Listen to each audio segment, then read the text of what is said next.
Welcome into Working from Home. I'm Whitney Hayworth with the Sunbelt Conference, joined by Sunbelt Commissioner Keith Gill today. Keith, it's been about a month since you and I have actually seen each other in person. Obviously, very unprecedented times with the coronavirus pandemic. So first off, just start us off. How are you, and how's your family?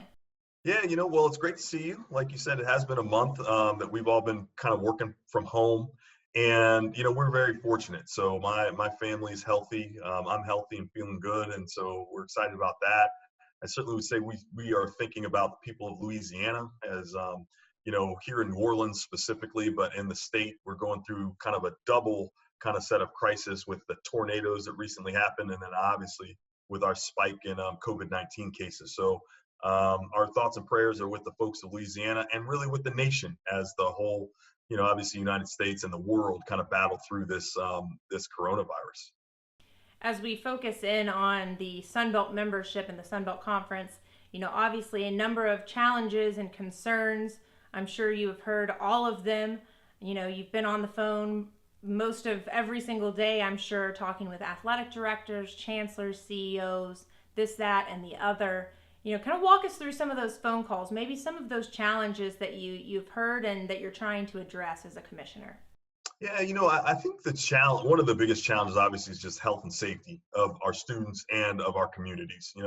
As we think about, what all of our decisions are based on, that's really where the foundation is trying to make sure that we're protecting the health and safety of our communities and our students.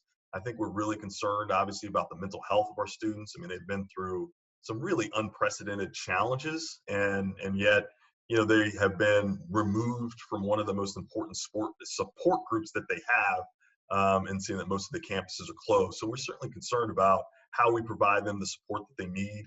And then I think, kind of next level stuff, which obviously is not as important as health and safety, but is, how are we going to restart? When are we going to restart? What kind of protocols we're going to need to have to do that? And particularly as we look forward to football. And so, we're all optimistic, but certainly recognize that there could be changes to the football season, and we just want to be ready if we need to implement, different models as it comes to getting a full football season played. How have you seen the Sun Belt Conference become united as one during these times?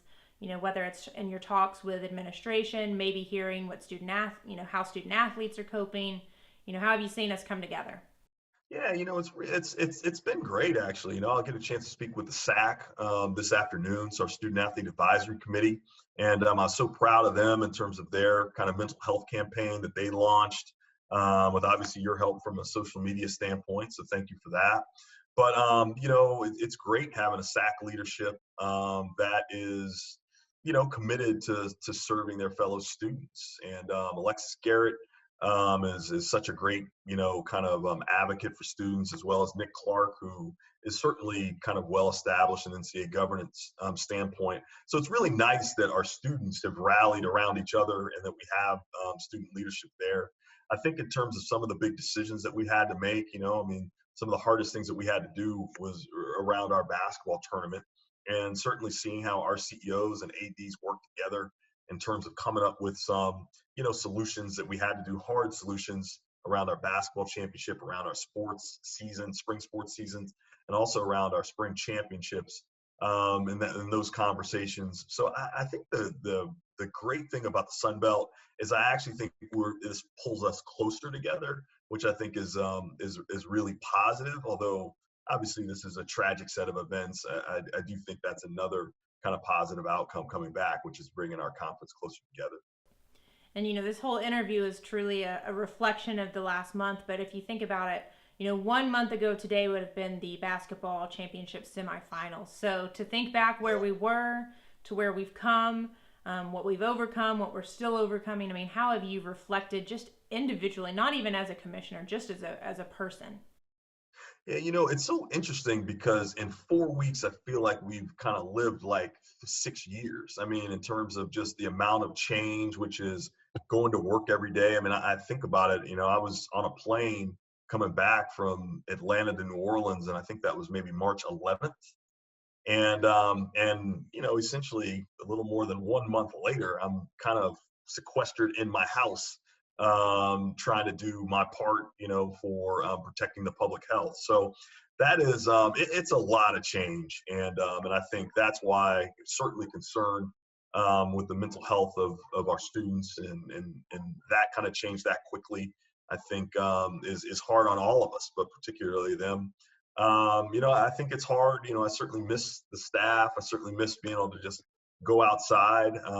So there's a ton of just changes into your life. But I think it's all for a good reason, which is if these are the sacrifices we have to make to protect the public health, then I think that that's good. I think that we all should step up and do our part. And I certainly feel one lucky that I'm healthy enough to do that, and also kind of proud of all the folks here in the United States and around the world that are doing what they need to do to get ahead of this the coronavirus.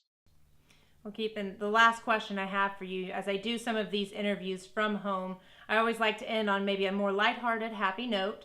As Yeah. we all stay at home, stay shelter in place, we're having to find a new normal and maybe pick up a hobby or two. One of yours has been a little bit of reading when you have time. So maybe what's a book that you've read or that you're reading that you want to share with these viewers that they may be interested in reading as well? Yeah, so I am reading Just Mercy by Brian Stevenson, just about kind of death row and some of the issues that go along with that. I'm kind of doing that in preparation to see the movie. That's it's already come out, and so but I want to read the book before I read the movie because with my attention span, if I see the movie first, then I probably won't read the book. And it's actually a tremendous book. And then the one thing I always give a shout out, since you asked what book I may have read. The Team of Rivals, Dorrance Goodwin's book.